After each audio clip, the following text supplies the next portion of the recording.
Magkakatrabaho sina Coco Martin at Vong Navarro para sa isang serye.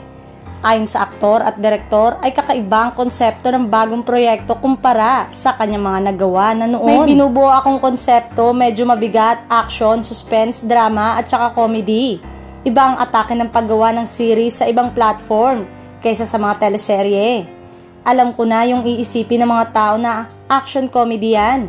Hindi, iibahin ko. Iba ang karakter ni Vong, iba ang istorya. Eto mas madugo, mas brutal, mas sagad. Dapat first episode pa lang napakapit mo na agad yung mga viewers. Kaya sabi ko yung hindi ko nagagawa sa Batang Quiapo, dito sasagarin namin yan, pagbabahagi ni Coco sa ABS-CBN News. Dito ay sinabi rin ng kapamilya Primetime King na si Vong nga ang makakasama niya sa nilulutong proyekto. May binubuo akong konsepto with Vong Navarro.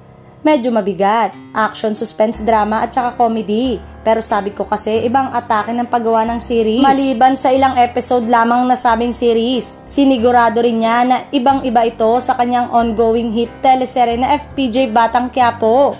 Samantalang, isa si Vong sa mapapanood sa unang trade launch ng A-Team o Ogie Alcacid Total Entertainment and Artist Management na magaganap ngayong May 23.